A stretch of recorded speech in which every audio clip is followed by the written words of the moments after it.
Ce qui distingue véritablement Buffett des autres investisseurs, c'est sa capacité à prospérer pendant les périodes de crise économique. Alors que la plupart des gens paniquent et vendent tout, Buffett, lui, voit les cracks comme des opportunités d'or. Comme il le dit si bien, soyez craintifs quand les autres sont avides et avides quand les autres sont craintifs. Dans cette vidéo, nous allons décortiquer son plan en 5 étapes pour faire face à un crack et en sortir plus riche. Que vous soyez débutant ou investisseur expérimenté, ces stratégies intemporelles peuvent transformer une période de turbulence en une opportunité de création de richesse significative.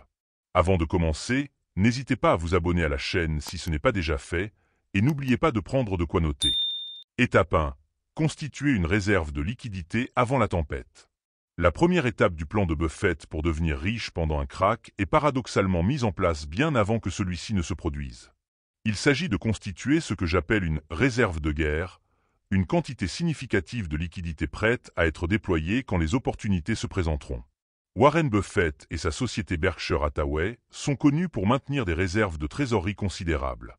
À la fin de l'année 2023, Berkshire détenait plus de 150 milliards de dollars en liquidités. Ce n'est pas par hasard ou par peur, mais par stratégie délibérée. Quand les marchés s'effondrent, les prix des actifs chutent brutalement, créant ce que Buffett appelle des « occasions d'achat ». Mais pour en profiter, vous devez avoir des munitions, c'est-à-dire de l'argent disponible. Sans liquidité, vous ne pouvez qu'observer les opportunités passées. Concrètement, comment constituer cette réserve? 1. Établissez un taux d'épargne agressif, essayez d'économiser entre 20% et 30% de vos revenus. C'est ambitieux, mais c'est ce qui différencie les investisseurs ordinaires des bâtisseurs de fortune. 2. Distinguez votre fonds d'urgence de votre réserve d'investissement. Votre fonds d'urgence, 3 à 6 mois de dépenses, doit rester intouchable. Votre réserve d'investissement, en revanche, est spécifiquement destinée à saisir les opportunités pendant un crack. 3. Placez stratégiquement vos liquidités. Ne laissez pas votre argent dormir sur un compte courant à 0%. Utilisez des comptes d'épargne à haut rendement, des certificats de dépôt à court terme ou des fonds monétaires pour générer un rendement modeste tout en maintenant la liquidité. 4. Résistez à la tentation. C'est peut-être le plus difficile. Quand les marchés montent, la pression pour investir tout votre capital devient intense. Vous pourriez vous sentir stupide de garder de l'argent liquide pendant que d'autres semblent s'enrichir. Rappelez-vous que la patience est une vertu en investissement. Buffett lui-même a parfois attendu des années avant de déployer son capital. Pendant la bulle Internet de la fin des années 90, il a été critiqué pour son refus d'investir dans les valeurs technologiques en plein essor. Quand la bulle a éclaté, il disposait des liquidités nécessaires pour acheter des entreprises de qualité à prix bradé. Comme il l'a dit, les opportunités viennent rarement. Quand il pleut de l'or, sortez un seau, pas un dé à coudre. Je vous recommande de viser une réserve d'investissement représentant au moins 20 à 30% de votre portefeuille total. Ainsi, quand le crack surviendra, vous serez en position de force, prêt à agir pendant que la majorité des investisseurs seront paralysés par la peur ou contraints de vendre pour couvrir leurs besoins. Étape 2. Maîtrisez vos émotions face à la panique collective. La deuxième étape du plan de Buffett est peut-être la plus difficile à mettre en œuvre car elle ne concerne pas des actions concrètes, mais votre état d'esprit. Il s'agit de maîtriser vos émotions quand tout le monde panique. Lors d'un crack boursier, la peur est contagieuse. Les médias diffusent des images de traders désespérés. Les gros titres annoncent la fin du monde économique et même vos amis et votre famille vous conseillent de sortir du marché avant qu'il ne soit trop tard. Dans ce climat de terreur, garder son sang-froid relève presque du surhumain. Pourtant, c'est précisément ce que fait Buffett. Pendant la crise financière de 2008, alors que les marchés s'effondraient et que les banques faisaient faillite, Buffett a publié un article dans le New York Times dans lequel il exhortait les investisseurs à acheter. Il y expliquait pourquoi il investissait massivement dans les actions américaines alors que tout le monde fuyait. Comment cultiver cette mentalité à contre-courant? 1. Éduquez-vous sur l'histoire des marchés. Étudiez les cracks précédents, 1929, 1987, 2000, 2008. Vous constaterez que malgré leur violence, ils ont tous été suivis par des reprises. Comprendre les cycles économiques vous aide à voir au-delà de la crise actuelle. 2. Déconnectez-vous du bruit médiatique. Pendant un crack, réduisez drastiquement votre consommation de nouvelles financières. Les médias amplifient la peur pour générer de l'audience, ce qui peut affecter votre jugement. 3. Tenez un journal d'investisseur. Avant que le marché ne s'effondre, notez vos convictions, votre stratégie et vos critères d'investissement.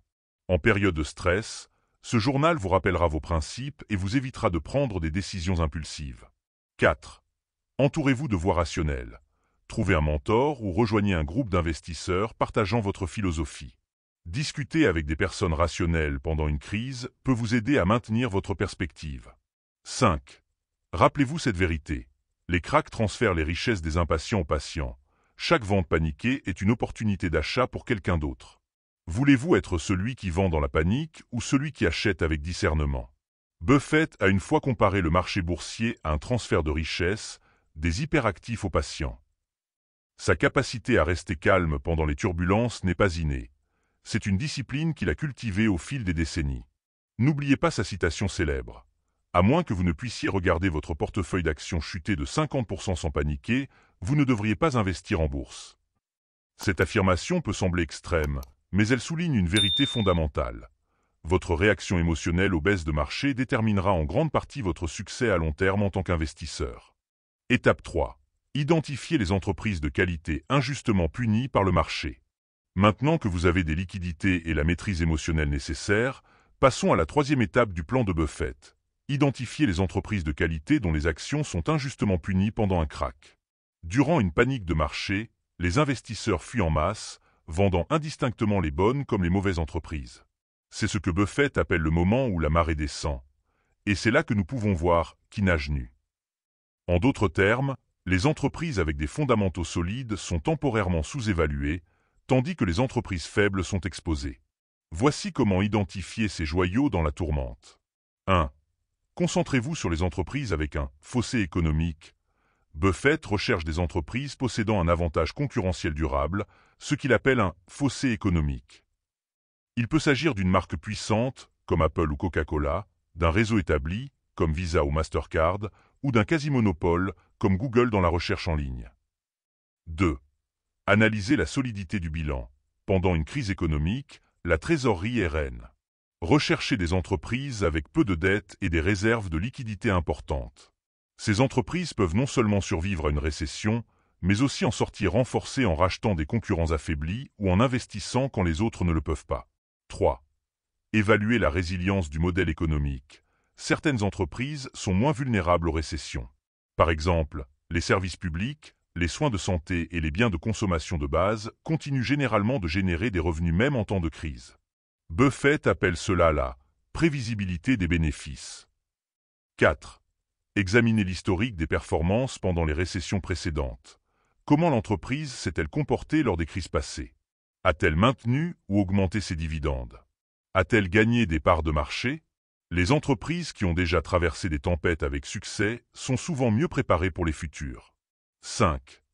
Évaluez la qualité de la direction. Buffett accorde une grande importance aux équipes dirigeantes intègres et compétentes.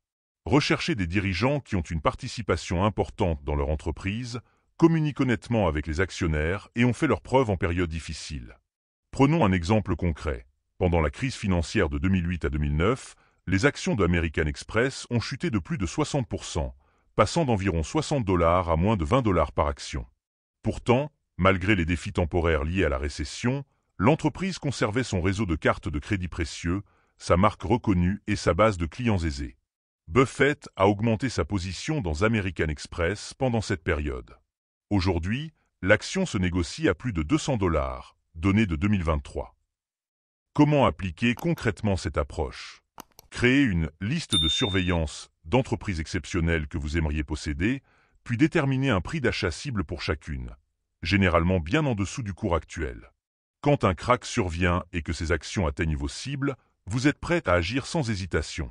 Comme le dit Buffett, c'est bien mieux d'acheter une entreprise extraordinaire à un prix ordinaire qu'une entreprise ordinaire à un prix extraordinaire. Étape 4. Investissez progressivement, par tranche. La quatrième étape du plan de Buffett consiste à déployer méthodiquement votre capital pendant un krach, ce que les professionnels appellent l'investissement par tranche. Même les investisseurs les plus expérimentés ne peuvent pas prédire exactement quand le marché touchera son point bas. Buffett lui-même admet qu'il n'essaie pas de chronométrer le marché. Au lieu de cela, il commence à acheter quand les valorisations deviennent attractives et continue d'acheter si les prix baissent davantage. Voici comment mettre en œuvre cette stratégie. 1. Divisez votre réserve de liquidité en plusieurs portions. Par exemple, si vous avez 100 000 € de liquidité destinée à l'investissement, vous pourriez les diviser en 5 tranches de 20 000 € chacune. 2. Établissez des seuils de déclenchement. Vous pourriez décider d'investir votre première tranche après une baisse de 20% du marché, la deuxième après 30%, et ainsi de suite. Alternativement, vous pouvez échelonner vos investissements dans le temps. Par exemple, investir mensuellement pendant la durée du krach. 3. Diversifiez vos achats. Même si vous avez identifié plusieurs entreprises de qualité, ne mettez pas tous vos œufs dans le même panier. Répartissez chaque tranche entre différentes entreprises et secteurs. 4. Accélérez vos achats quand la peur est à son comble. Buffett devient plus agressif dans ses achats quand les signes de panique extrême sont évidents, quand les médias prédisent la fin du capitalisme, quand même les investisseurs chevronnés capitulent ou quand les indicateurs de sentiment atteignent des niveaux historiquement bas. 5. Gardez toujours des munitions en réserve. Même après avoir investi plusieurs tranches, conservez une partie de vos liquidités pour les opportunités exceptionnelles qui pourraient se présenter. Cette approche progressive présente plusieurs avantages. D'abord, elle vous protège psychologiquement. Voir la valeur de votre investissement initial baisser est moins stressant quand vous savez que vous avez encore des liquidités pour acheter à des prix encore plus bas. Ensuite, elle vous permet de profiter de la volatilité sans avoir à deviner le timing exact du marché. Prenons l'exemple de Buffett pendant la crise financière de 2008 à 2009. En septembre 2008, il a investi 5 milliards de dollars dans Goldman Sachs. À l'époque, cela semblait prématuré car les marchés ont continué à chuter. Mais quelques mois plus tard, en octobre, il a publié son fameux article « Buy American » et a continué à investir dans diverses entreprises américaines. Il n'a pas tout investi d'un coup, mais a déployé son capital progressivement au fur et à mesure que la crise se déroulait. Cette stratégie exige de la patience et de la discipline. Vous n'attraperez probablement pas le point bas exact du marché, mais ce n'est pas l'objectif. Comme le dit Buffett, « Je ne sais pas chronométrer les marchés sur le court terme.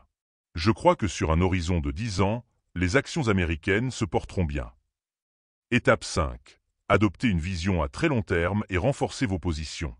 La 5e et dernière étape du plan de Buffett est peut-être celle qui le distingue le plus des investisseurs ordinaires. Adoptez une vision vraiment à long terme et continuez à renforcer vos positions dans les entreprises exceptionnelles. Pendant que la plupart des investisseurs se demandent quand vendre pour prendre leurs bénéfices, Buffett, lui, réfléchit en termes de décennies, pas de mois ou d'années. Sa période de détention préférée, comme il le dit souvent, est « pour toujours ». Voici comment appliquer cette philosophie. 1. Considérez vos achats comme des participations dans des entreprises, pas comme des actions. Quand vous achetez pendant un krach, ne voyez pas cela comme une simple transaction financière, mais comme l'acquisition d'une partie d'une entreprise. Posez-vous la question, serais-je heureux de posséder cette entreprise pendant 10 ans ou plus, même sans pouvoir vendre mes actions? 2. Continuez à acheter même après le début de la reprise.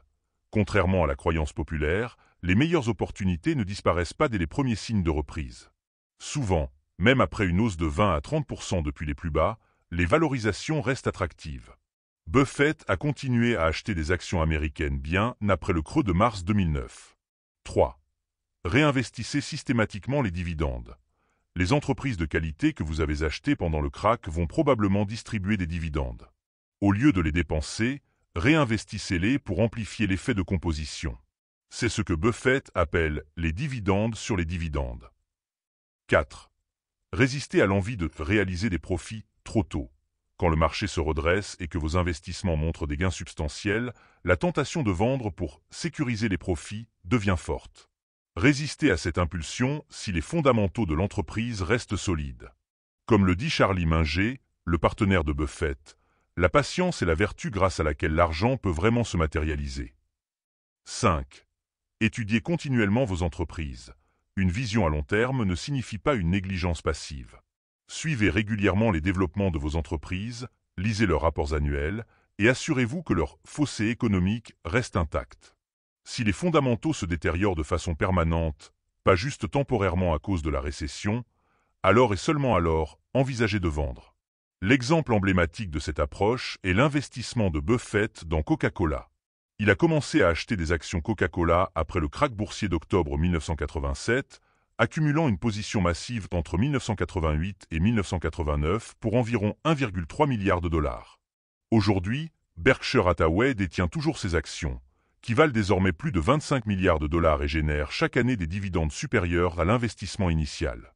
Cette patience extraordinaire est la clé de la surperformance à long terme. Comme Buffett l'explique, le marché boursier est un dispositif qui transfère l'argent des impatients aux patients. En adoptant cette vision à long terme, vous transformez ce qui était initialement une stratégie d'investissement pendant un krach en un véritable plan de création de richesse sur une vie entière. Nous arrivons au terme de cette vidéo. Voici les grandes lignes à retenir. 1. Constituez une réserve de liquidité avant la tempête. Préparez vos munitions pour pouvoir agir quand les autres ne le peuvent pas. 2. Maîtrisez vos émotions face à la panique collective. Cultivez le sang-froid nécessaire pour agir à contre-courant. 3. Identifiez les entreprises de qualité injustement punies. Recherchez des entreprises exceptionnelles avec des avantages durables. 4. Investissez progressivement, par tranche. Déployez votre capital méthodiquement sans essayer de chronométrer le marché. 5. Adoptez une vision à très long terme. Considérez vos achats comme des participations permanentes dans des entreprises, pas comme des transactions temporaires. Ce qui rend cette approche si puissante, c'est qu'elle transforme ce qui est généralement perçu comme une menace, un krach boursier, en une opportunité extraordinaire de création de richesse. Comme le dit Buffett, soyez craintifs quand les autres sont avides, et avides quand les autres sont craintifs. Il est important de noter que ce plan n'est pas une formule magique pour s'enrichir rapidement. Il exige de la discipline, de la patience et une véritable compréhension de la valeur des entreprises. Mais pour ceux qui sont prêts à adopter cette philosophie, les récompenses peuvent être extraordinaires. Je voudrais conclure avec une réflexion profonde. Les krachs boursiers sont inévitables dans un système de marché libre. Ce n'est pas une question de « si », mais de « quand ».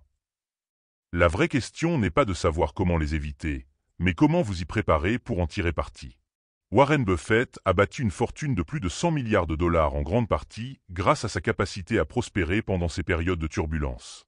En suivant les principes que nous avons explorés aujourd'hui, vous aussi pouvez transformer la prochaine crise économique en une opportunité de création de richesses significatives. Merci d'avoir suivi cette vidéo. Si ces stratégies vous ont semblé précieuses, n'hésitez pas à les partager avec ceux qui pourraient en bénéficier. Et n'oubliez pas, la meilleure façon de vous préparer à un krach n'est pas de le craindre, mais de l'anticiper avec impatience comme une rare opportunité d'investissement. À bientôt pour une nouvelle vidéo.